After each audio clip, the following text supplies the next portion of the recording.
Welcome to the Okiki Podcast, where we make inspirational people known. Brought to you by your host, Fian O'Brien. You are listening to the sounds of inspiration.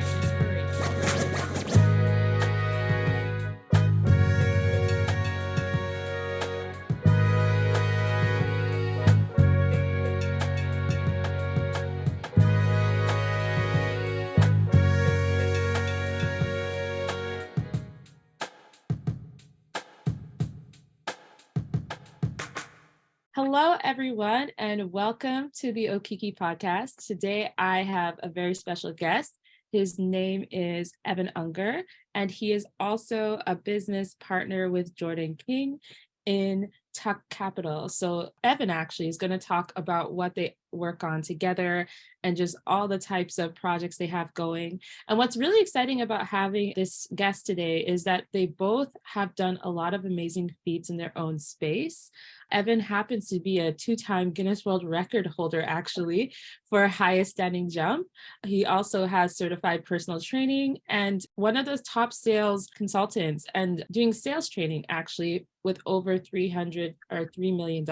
And also, they have a lot with their real estate investment, healthcare, financial planning, goal setting. So we're going to talk about all of this today. And so I'm very excited to have Evan on the podcast, and they are both partners in Tuk Capital. So thank you, Evan, for being on the Okiki podcast today. Awesome. Thank you so much for having me. I'm very happy to be here. So I want to ask, because you have a very varied background, and when I look at a lot of entrepreneurs, and especially people in the creative space as well, because Jordan has the creative space background, what in that winding road journey for you kind of led you to Tuk Capital and the ventures that you're doing today? You know what? I think I've always been really involved in sales and competitive, and always had a really big drive for towards finances and financial growth, as well as personal development. And so always being very driven. That's kind of how Jordan and I got together, is that he's very driven, I'm very driven, very ambitious. And so we kind of had that competitive mentality, and we decided, hey, let's put that together and aim it at something productive. And we started in cryptocurrency, believe it or not, helping people acquire cryptocurrency back in the day when it was not so mainstream. It was kind of just emerging. From there, we realized how large our networks were. So we had huge networks, and we had a lot of people who had money and a lot of people who were starting projects and businesses that needed it. So we started Tuk Capital, introducing those people, connecting, consulting. And then we had a person in our network reach out for a private loan on a real estate deal. And so we lent them that money, and that's kind of how we got into the real estate side of things and opened our eyes to the potential in real estate and how it can be used as a really, really great vehicle to wealth and generational wealth. And so we, planted our feet and have been at it ever since. For sure. And even just to backtrack on that even a little bit. So you mentioned that you both noticed you had these wide networks and individuals, investors with money that you knew you could connect. Even in that, because I know you started more in sports and Jordan started more in the music industry. How did you even begin to form those networks that eventually led to that process? That's a great question. I really think we're both very enthusiastic, extroverted people. And so even more myself, I find Jordan being a little quieter than me, which is the funny part, but both very outgoing, and we're both very opinionated as well. And so we tend to be the ones who speak up. We tend to be the ones who talk a lot. People come and talk to us, more the life of the party, if you will. And through college and school and employment too, a lot of people tend to gravitate towards that type of personality. And I also gravitate towards talking to everybody. And so you build up these big networks, you go through different companies, different businesses. I also did network marketing and grew a massive network there. And so, these different aspects of our personality really helped us grow. And then also putting focus on that too. So really understanding that, your network determines your net worth. So important to make sure you're putting a focus on really growing how many people you have in your network and what value you're providing to them. Yeah, thank you. Because I know a lot of our listeners are kind of trying to figure out how do they make those next steps. So just hearing how the process was is definitely going to be inspirational to them. So then you came up as partners with Tuck Capital. And do you mind just going into what is that exactly? And I know you kind of brushed on it a little with investments, real estate, but what was kind of the big dream behind that brand?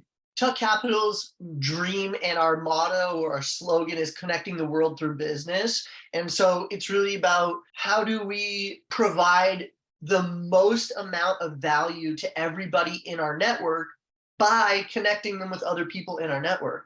And then obviously being able to, walk those deals in, walk those people into those scenarios that they're looking for. Some people just don't have the network and they know what they're looking for, but they don't understand how to get there, or they don't have the rapport or the relationship built with the right people. And so all it takes sometimes is like, oh, actually, I have a friend and he's in this industry. And that saves that person a year of door knocking or cold calling or, trying to prove someone that they have this business venture and it's viable. So we take a look at the business venture, we take a look at the deal that they have, we say, okay, this is what you need to change in order to appeal to the people in our network, and then we'll introduce you to, A, B, and C and see how they like it. That's awesome. So it's a bit of a like investment firm, but then you also do real estate as well. And then I also wanted to touch on that because when I looked up at your company and both of you, I noticed that you're also very prolific in the real estate space. So where did that kind of come in and why did you see that as a valuable addition to your organization and brand? So we were introducing people and finding money for people who needed funding for their deals, basically raising capital for people in their ventures. And someone approached us for some capital that they needed to complete a real estate transaction. And we agreed to provide that funding for them, provided it for them, and then ended up doing some real estate with them. And that kind of opened our eyes to, if they're borrowing money at this cost, how much money are they actually making doing this, right? And so, because borrowing private money for real estate is not cheap, it's expensive. And so to be able to borrow that and still make really great margins, there's got to be something going on here. So, that's kind of where we had our eyes open to the real estate model and market. And then we started our company called Tuk Developments, which is our real estate basically arm of Tuck. And so, yeah, we follow a few different models of real estate investing, and we're scaling really aggressively and all over Ontario, and looking to get into the United States soon too. So. Before I get into like more of what Tuck is doing with Tuck Developments and yeah, Tuck Capital, I want to kind of go into another aspect that you both kind of bring to this, and this is goal setting. As we know, with the new year, everyone's trying to figure out their goals. How are they going to reach those dreams? And hearing you talk about, some of these ventures and ideas that you and your team member have really come up with together, it can be really intimidating for people who want to dream big and want to get there.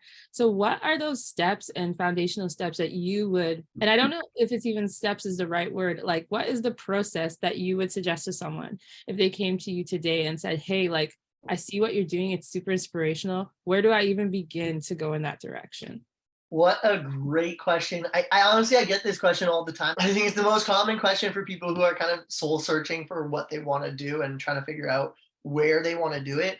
I think that a big piece to this is finding something you're passionate about first. And I know everyone says like, oh, find what you love and you'll never work a day in your life. It's like, okay, well, that works sometimes, it doesn't always work.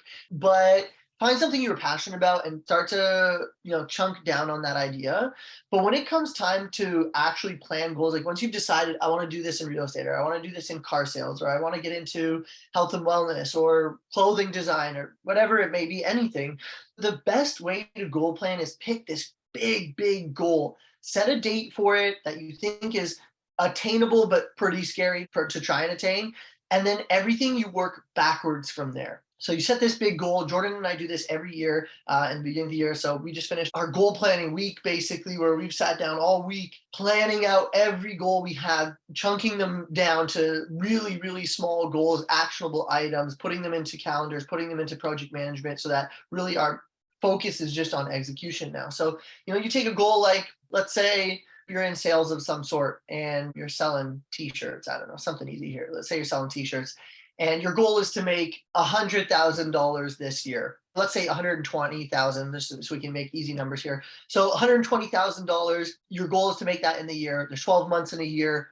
Your first breakdown of that goal is, okay, I need to make $10,000 a month. Okay. And in order to hit that, you need to make, divide by four, $2,500 a week. Okay. Roughly to hit that goal. And then what you do is you say, okay, well, how many t-shirts do I have to sell in order to make $2,500? And so let's say you're selling them at $100 a t-shirt. You need 25 t-shirts sold per week. Okay. How many phone calls or whatever avenue or path that you're using to make this, let's just pretend it's phone calls. How many phone calls do I need to make in order to sell 100 t-shirts a week? And so let's say, well, you start at the top of that, right? Well, every phone call that picks up, every person that I talk to, I'm going to sell 50% of them. So already, you need to make 200 calls. But out of those people, how many calls do you have to make in order for 200 people to get 200 people on the phone? Well, I need to call 400 to get 200 to answer to get 100 to buy. Okay, well, now here's your goal setting. So I need to make 400 phone calls a week, right? And now how many minutes does it take for a phone call? Let's say it's 2 minutes. So it's 200 minutes of direct calling. And now how long does it take you to set up to build a list of that? So you really just break it down like that. And then you want to get to the point where you don't have to think, you're just executing. There's a time for goal planning and there's a time for execution. And I think it's really, really important to have a system where you can take this great idea, turn it into a project, base it off of a large goal, and then chunk it all the way down to the very smallest detail so that your brain doesn't have to think. Your brain just has to execute, do. I love that analogy you gave because it's beyond just this lofty idea of here's my goal, because a lot of people get discouraged when, they make their New Year's resolution and maybe it's 1 or 2 weeks in, they're like, oh, well, that didn't pan out, but they really wanted it. And so what are the kind of things stopping them? And so it sounds like you're saying you don't just make the lofty goal, you actually make the granular plan to get there. And then you're just going to dedicate yourself to that plan, because it'll eventually add up to that large goal. Yeah, and so it's not about guessing if it's going to add up or not. You really want to do the math. You really want to break it down. There shouldn't be any guesswork in getting you to your goal. It's great to manifest. It's great to have affirmations, but you need to be dead targeted on something that you're aiming for. And then you need to allocate the time in your calendar to actually pursue and attack those to-dos and actionable items that will then lead you to your goal. Everyone the most common goal is weight loss, right? And everyone's like, I want to lose 30 pounds this year. I want to lose 30 pounds this year. And everyone focuses on losing 30 pounds. But when they go step on the scale, it's too late. The moment you step on the scale, it's too late. You're already looking at your end measure. Your end measure is whether you stepped is whether you're at the weight you want to be. But it has no difference. When you step on the scale, it's not like you can be like lower and the scale shows lower. Or when it comes time to look at your sales for your t-shirt company we just talked about, you're like 2,500 t-shirts and there's nothing there. You can't affect it at that point. So you need to do the smaller things that affect that, like remove the junk food, or make sure you're intermittent fasting every day, or you've spent that 30 minutes of cardio a day, or 1 hour of workout per day. And you've calculated how many times I have to do this, when am I going to do it, put it in your calendar. Those small things are the things you need to be counting. Those small things are the things you need to be paying attention to. Those are the ones that are going to add up to that large goal. The goal is what you focus on and what you ingrain a deep-rooted why with. And that's really important, a why. You mentioned, a lot of people, they really wanted that goal, but then they fade out. Well, they didn't have a deep enough reason for it. And so you need to come up with a deep, deep reason as to why. Maybe that t-shirt company you were starting because you want to buy that car your mom or dad has always dreamed of, and you want to do that for your parents because they've done so much. You want to buy your first house, and this means the world to you, and you can smell it, taste it, envision it, picture it. You can feel what the brick on the outside of the house feels like. That's how deep that goal has to be. So you got to taste the end vision and see it so vividly, but then you got to break it down and worry about the small lead measures that lead up to that end result that you're focused on. Very powerful. And thank you for sharing that. And I believe you also have a book on this. Yes. And Yeah. what's that book called again? Yeah. It's called Make the Decision. It's Yeah. how to go from goal setting to goal getting. So yeah, it is exactly about planning those goals and how to keep them at the forefront of your mind and constantly reminded of them. And a lot of it talks about your why and finding a deep reason and how to remind yourself of that and keep yourself motivated and also planning that goal and attacking it via granular detail as well. So Awesome.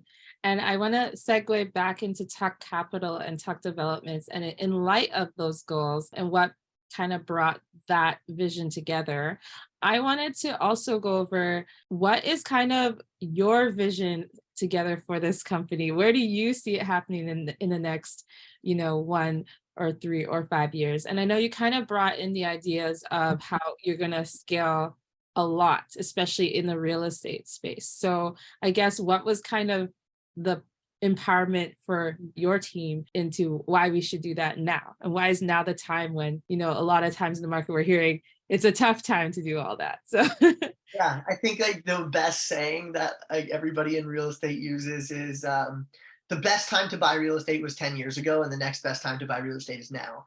And so that will like forever ring true. There's obviously up and downs in the market, and your real estate investing strategy will determine how you perform and stay afloat during those ups and downs. But if you've properly planned your strategy, you should be perfectly fine to make it through. Now the market is down. You're like I like to say, like real estate's on sale right now. So the interest rates are up. Everyone's freaking out. Oh my God, the interest rates are up. Yep. It's affected us as well. We certainly have seen our cash flow come down, but at the same time, now's the time to acquire. I always tell people, like, I was talking to one of my friends the other day, he's talking about buying his first house, and the interest rates are so high. Though I said, okay, what does that mean? He's like, well, it's going to cost me an extra $1,000 a month, or $1,500 a month, let's say, whatever it is, depending on the size of the house, obviously, and the cost of it. But let's say it costs you an extra $1,000 a month to buy that house and own it right now. And I'm thinking, okay, but it's $100,000 less the cost compared to last year. So do you think that for 100 months it's not going to change? Right. And like, is this an 8-year thing where the prices aren't going to come back and the interest rate's going to stay higher? So you're getting a discount at this. The price will eventually come back. You'll get to make that money, the money you spent on additional interest. So that's one theory of many, and this is more my opinion than any advice, but I should disclaim that.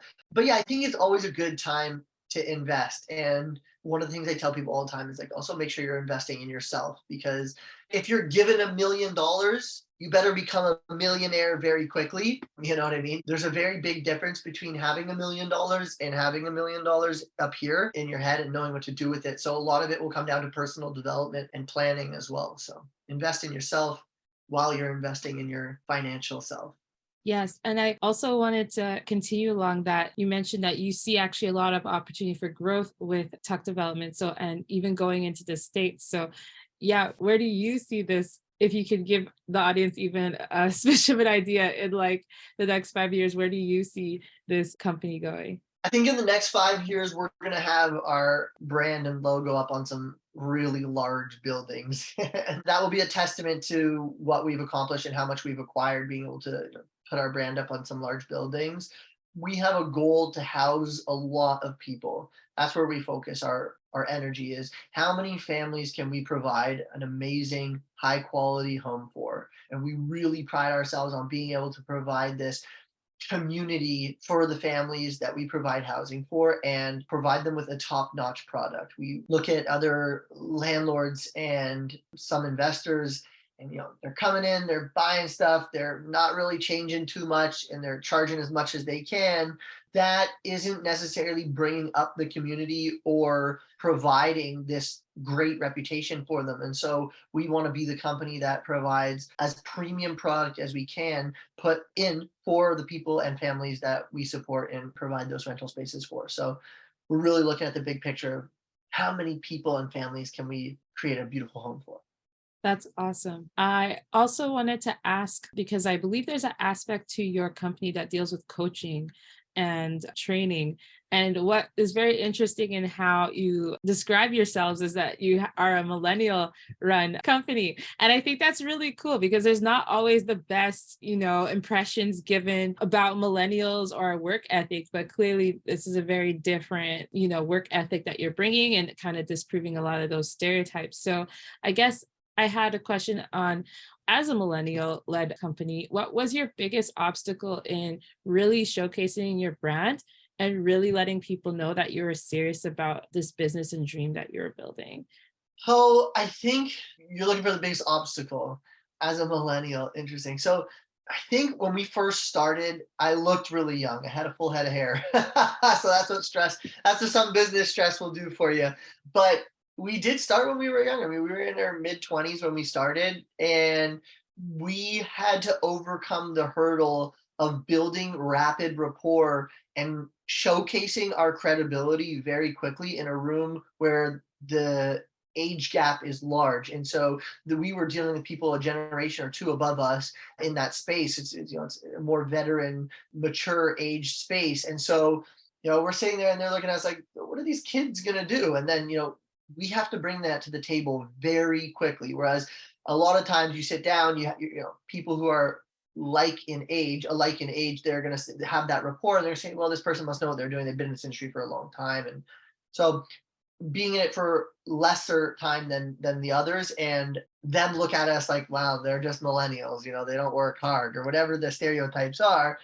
It's important that we really build that credibility fast and prove ourselves. And so we were constantly, I would say we were constantly in a state of offense. We were constantly on the offensive.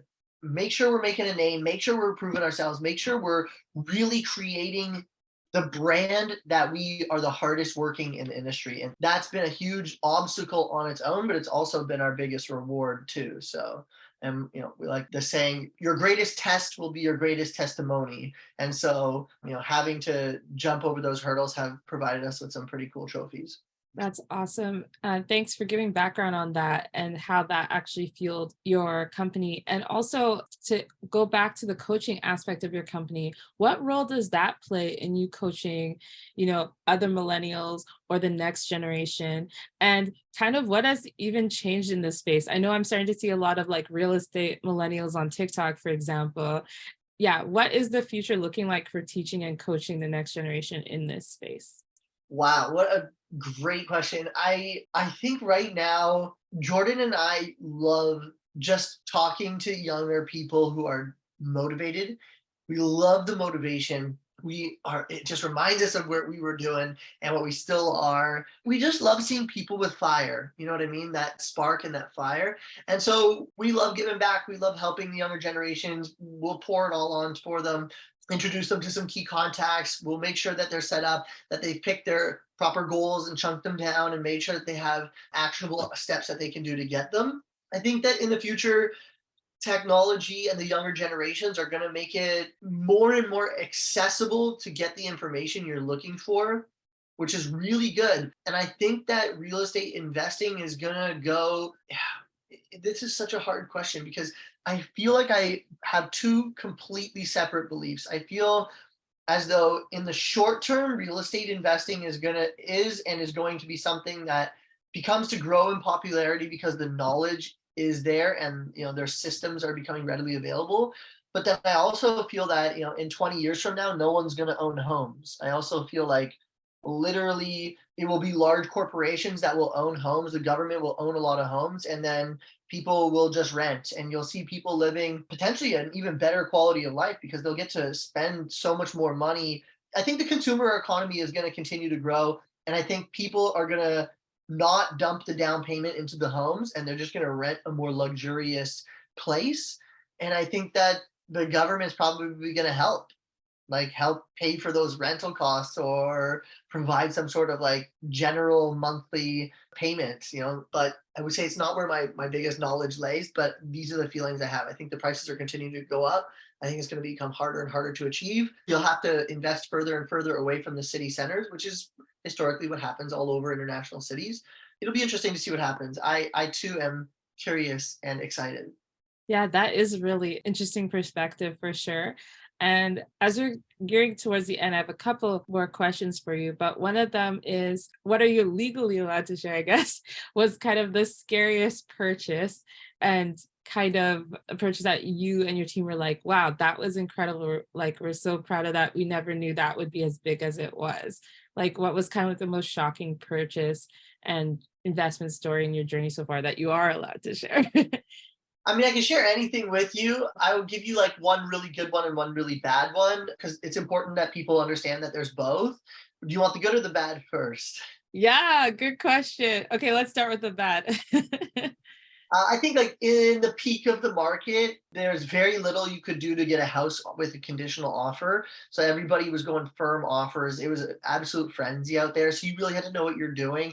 And there are ways to check on a lot of the information, but some stuff you just couldn't get away with like really doing your due diligence on. So you had to know your numbers and you had to, test your risk threshold and see what you could, where you're willing to do. And one of the properties we bought looked really good, and we buy a lot of properties as is in like really beat up condition, and then we fix them up and make them beautiful.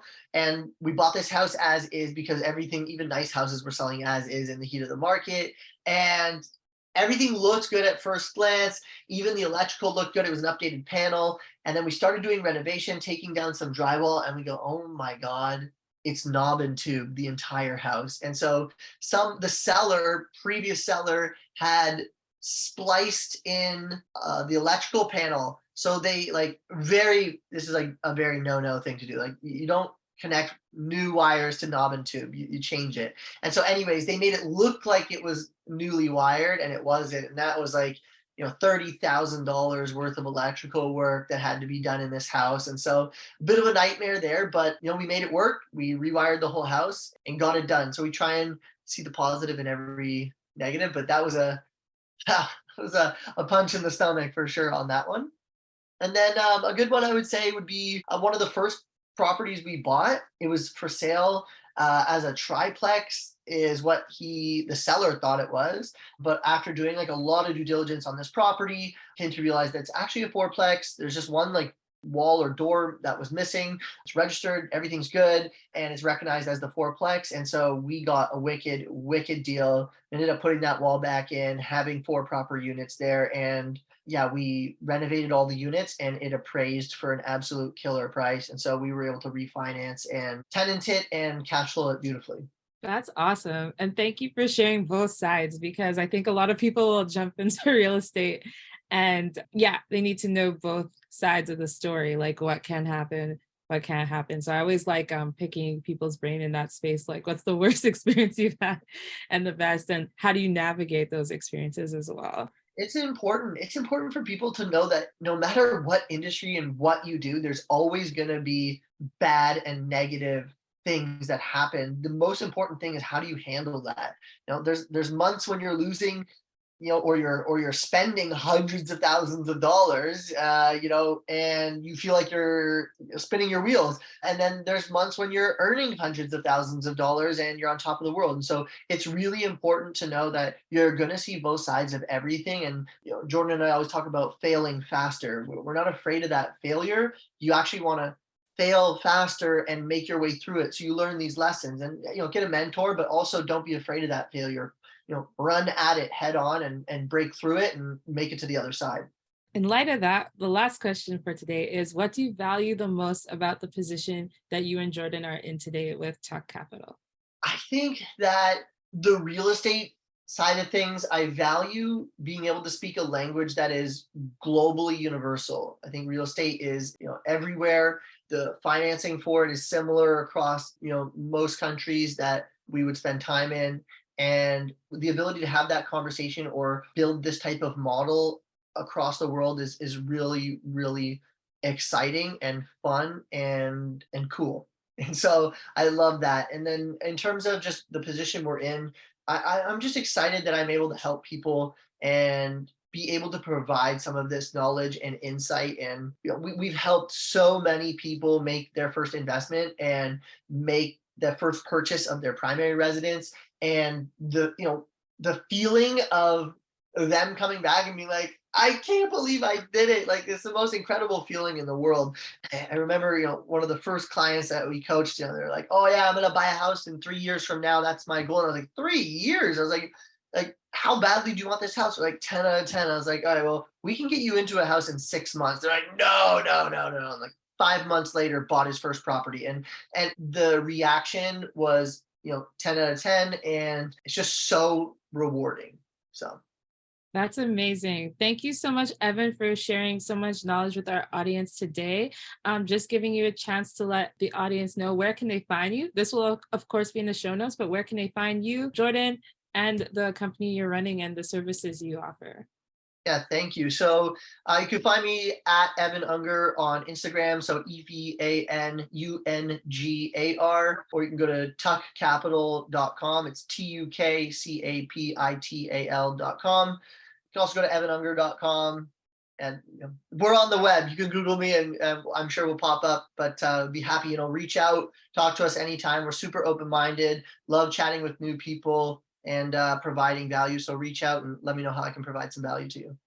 Awesome. Thank you so much for sharing this valuable knowledge for the Okiki podcast today. It's an honor to have you on the podcast. Yeah, thank you so much for having me. I appreciate it. And I also would like to introduce today the Okiki Video Bootcamp. Yes, I will be launching a course, which I will have a wait list in the show notes. And I will be launching some group coaching as well. I know there has been a lot of requests lately of people wanting to learn how can they create content for their own brands. And so I'm looking forward to bringing you along on the journey with that. If that's something that you've wanted to gain skills and techniques on, this will be for you. You'll learn systems on how to create content effectively and efficiently and have more time for yourself in the process while reaching your clients. Again, you can find the information for the Okiki Video Bootcamp in the show notes below.